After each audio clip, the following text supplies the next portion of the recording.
It's a great day in Detroit, a great day. As most of you know, especially in the media, for the last 6 months, I was in charge of operations for the city of Detroit, and I had about 14 departments, and most of the emphasis was on the bankruptcy and trying to become eligible. And now it's a new day, and as of January 1st, the cavalry has arrived, and the emphasis is not as much on bankruptcy as it is on operations. And we've had consulting company MV Transportation in Ddot for the last 6 months. We've studied the issues. We understand what the problems are. We have solutions, but now it's time to implement the change. Implement the change. And that's what you're going to hear about today. Implementing change, making sure that Detroiters get the necessary services that they so deserve. So with that said, I'd like to introduce the person that's going to lead Detroit's operations and get us to the promised land where we want to be, our new mayor, Mike Duggan. Well, I got to tell you, it feels good to be back in a bus terminal.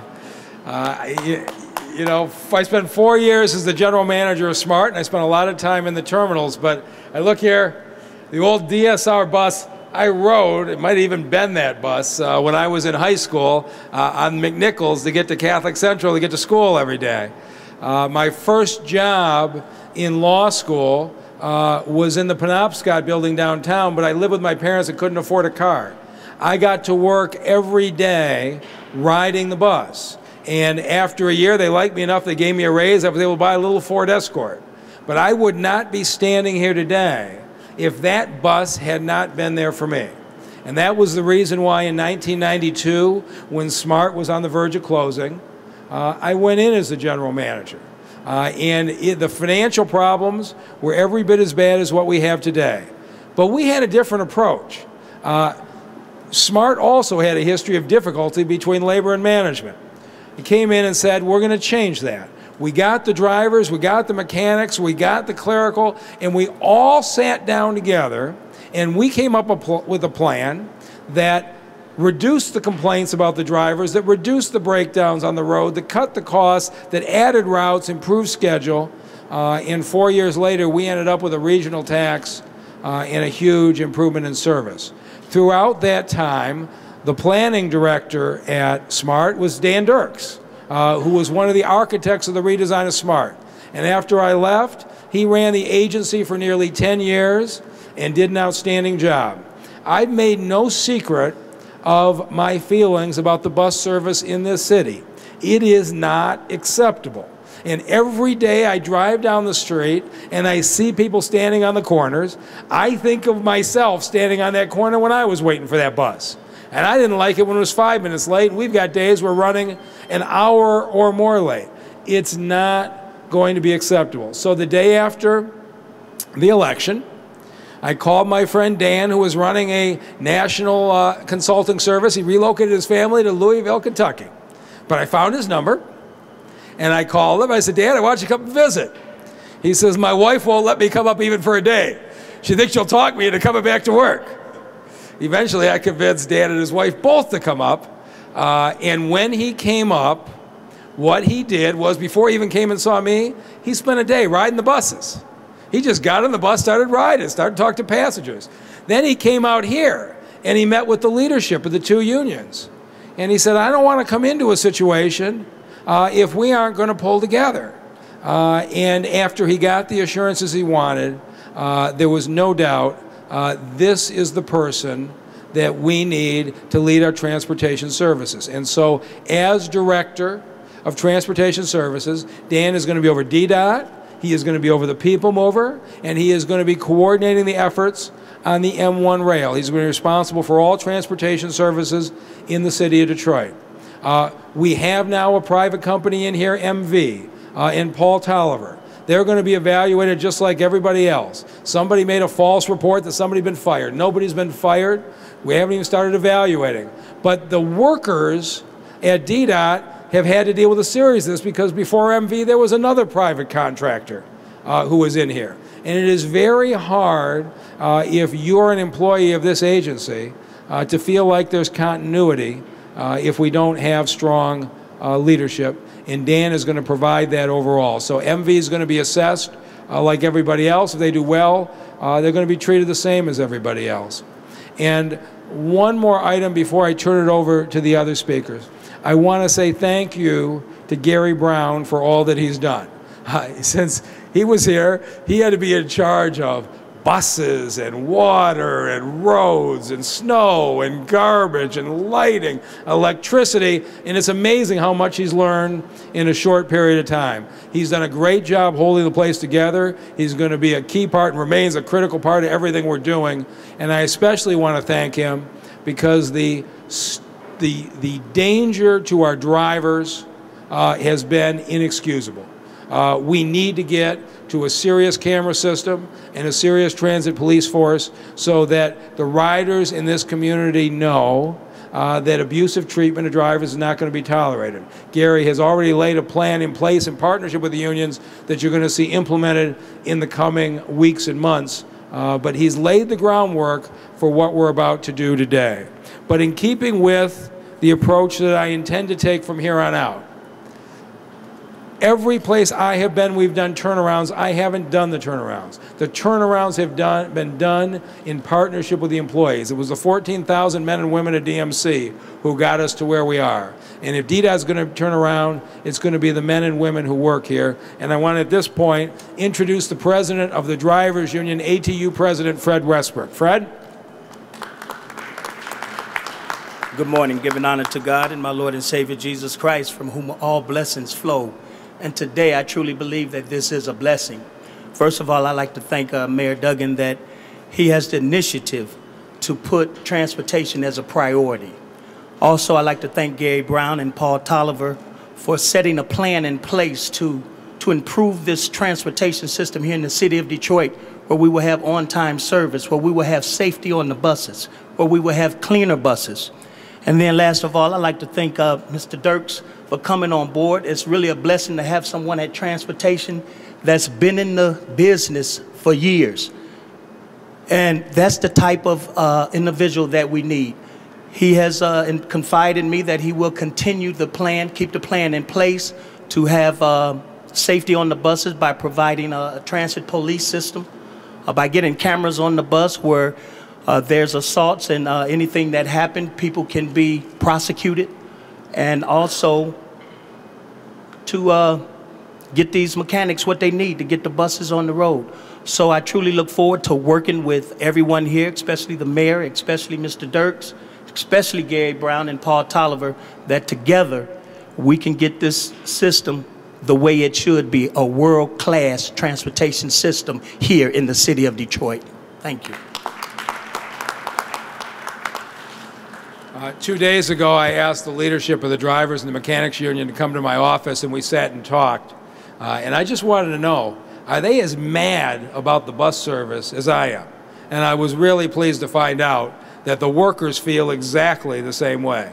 Nobody's satisfied with what we're doing, and everybody is committed to working together to improve it. There's no question we need more drivers, we need more mechanics, we need to get parts ordered on time, we got to pay bills on time. There are lots of pieces of this system that are not working, but we are going to get them all to work together, and nothing is more important than dealing with the vehicle maintenance. And please, I just want to bring up Phil Douglas, president of the Mechanics Union from AFSCME. Phil?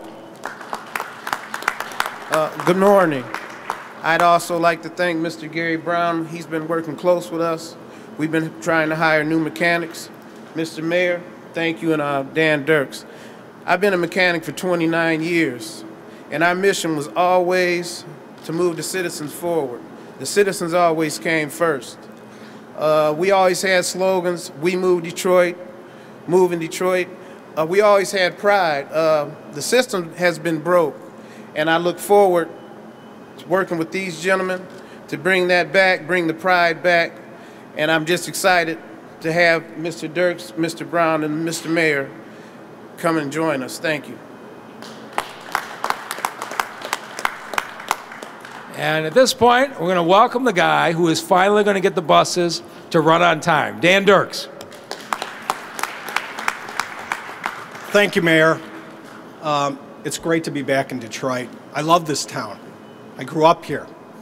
I have a better story than Mike on those buses. My wife and I went to school on the east side of Detroit, St. Anthony. That's how we used to date. We used to go on that bus. I've been a bus guy, it seems like, my whole life. I have two passions besides my faith and family, buses and baseball. I can talk forever on both. The reason I took this job, and I really didn't intend to when the mayor called me, I came up here, I rode the buses. I saw the professionalism of the drivers. They were excellent. I was surprised. They were as good as any drivers I've seen in the country. And when I go around the country, I do ride buses. And then when I met with the union leadership, they were as passionate as any group of folks that I have seen. Quite honestly, what I said to them was, you convinced me why I need to come here. And they leaned over the table and they spoke at length about how good, how much passion people have here. That's why I'm here. What I would like to tell our customers, I will work very hard. The people behind me will work very hard. Could I see a show of hands of all the Ddot employees out there? They will work very hard. It's going to take us a little bit of time, but we'll give you a system that you can rely on, that you'll be proud of, to the point where someday, not too far down the line, it will be a system that can rank with the best in the country. Thank you. Questions? Questions? What kind of timeline are you looking at? What's your first priority? Kind of give us an idea. You rode the buses, you were impressed by everybody, but obviously... Well, we have a crisis here. We need to get buses on the road, and we need to get drivers to drive. That's our priority. With being here one day, I would like to be able to give you a specific timeline, but all I can tell you is that they have been making improvements over the last couple of weeks. I think that with the effort, we should be able to get pullout to 100% within the next month. But, you know, the folks that are going to be helping answer that are behind me.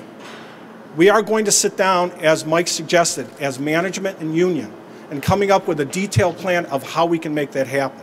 And that formula works. It worked at SMART very well.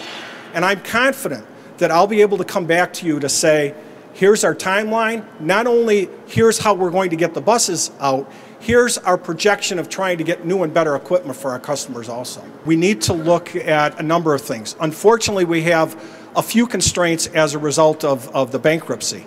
But to the extent that we can maybe redesign the service a little bit, readjust it to what people need, absolutely. I think that, again, redesigns take a little bit of time, but we plan on meeting with our customers, we plan on meeting with our employees, we plan on meeting with city council members to find out what people need specifically and then try and design that service accordingly.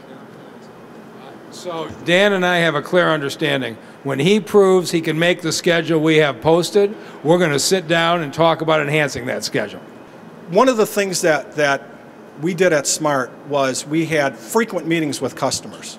We'll even have people riding the buses asking for not long surveys, but just what's working, what's don't.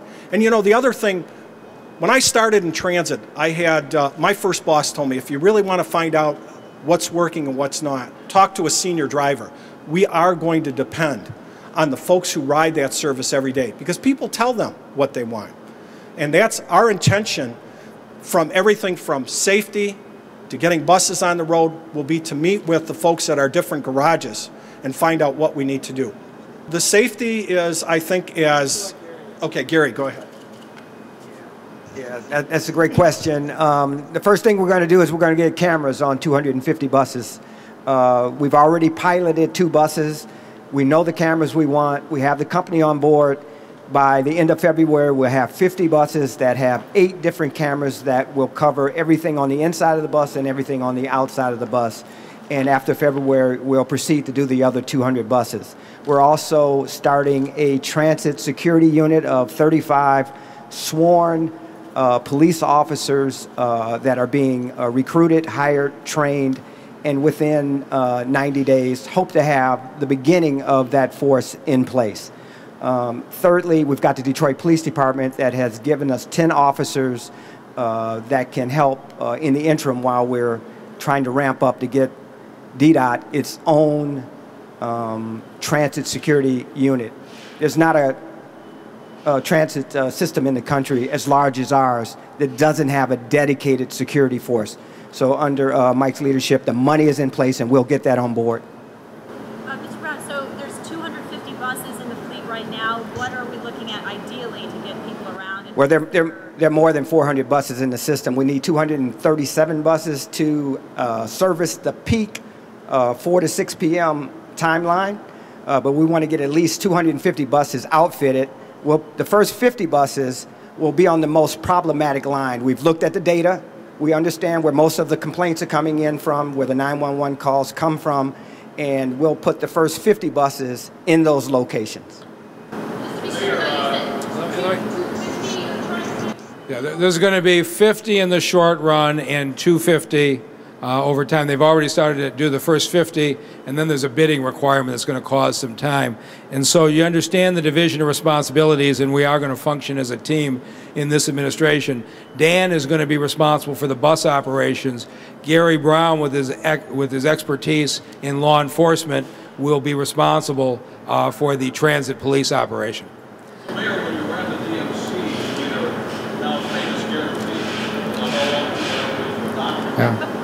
You guys have forgotten, when I ran SMART, we became the first bus company in America to offer a money-back guarantee. If you weren't happy, we sent you your $1.50 back. I'm going to leave it to Dan as the general manager here to decide whether to do that. But I would hope you'll see some bold moves. But for example, Monday we did a story on some folks who were out there waiting for 2 hours. Right. I mean, as the mayor, you must have looked at that and gone, it's unacceptable.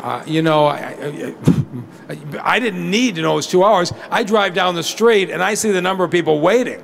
And I came in that day and I said to Gary, what is going on? And of course, it's never one problem. It's a whole combination of problems. And you can imagine the situation the drivers are facing. When the driver is driving the bus, it shows up an hour and a half late.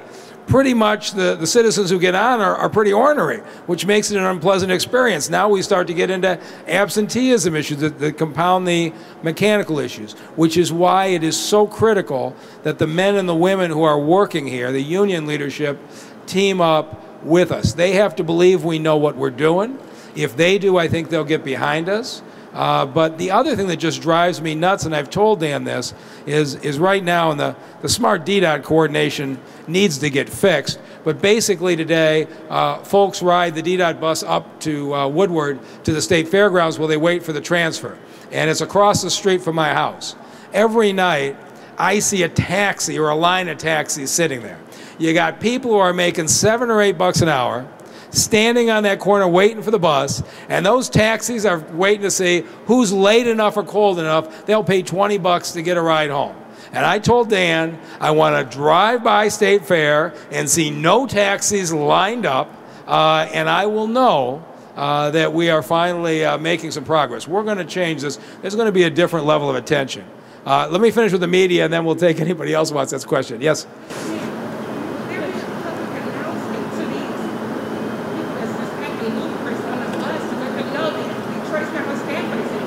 Well, hopefully you're helping us make that announcement right now. If you can't tell how mad I am, you don't know me. But it's going to be okay, because getting mad is the starting point. But I can tell you, if you want to talk to Fred or Phil, they're just as mad as I am, right? Speaking of that, we're all unhappy with the service. Oh, definitely. My members tell me every day that the citizens of Detroit is very upset about the untimeliness of the service. And my members, my phone jump off the hook every day about the verbal and physical abuses. So once we get this system running the way it's supposed to run, where the citizens of Detroit won't have to wait hours for a bus. I remember when the Woodward bus was every 10 minutes. And now you're hearing complaints about every hour and a half. Well, that's unacceptable for the citizens of Detroit, and it's definitely unacceptable for my members who drive the bus, because that creates a situation of abuse. So I'm glad we're all teaming up together to make things work and to get this system back together so my members won't have a problem coming to work. They'll have pride in coming to work every day. And we just hope this works. I'm praying that it works, and I hope that each and every one of you pray that it works. And if I could add one more statement, and I would say to everybody in this community that's riding the buses, the service isn't there, but when you get on the bus driver is the last person you should be angry at. They do not deserve the criticism. They're the ones that showed up for work. They're the ones that are out there. Now, the bus is late because we didn't order parts, we didn't hire enough mechanics, somebody else called in sick. There's a whole series of reasons. The one person who showed up and did their job is the person behind the wheel driving the bus.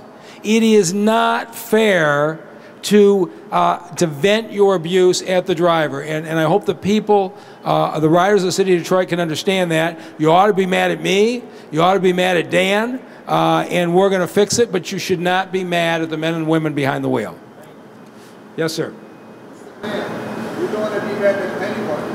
All we ask is communication, because at Ddot we have a lot of problems with communication. Our drivers and our mechanics, they have a lot of good thoughts, they're smart people. And now we're lacking this. We have a bunch of contractors coming part after part and destroying Ddot while we're watching, and we can't do nothing about it. Dan? And you're the only person who can help us, tell you what's going on directly, so you can know what's the problem and help us raise ourselves up, because we need the help. As we talked this morning, our intent is to very shortly to get every employee involved in our process to identify the solutions. I know that drivers, mechanics, research, the folks who know the answers don't sit on the third floor. They sit at the ground level. Our intent is to get your input so that we put an action plan together that works. And I'm convinced it will. Okay, so Dan is going to stay and answer all of your questions for as long as you like, but I just want to say thank you very much, and I think in the next few months you're going to start to see improvement. We're going to get this going in the right direction. Thank you very much for being here.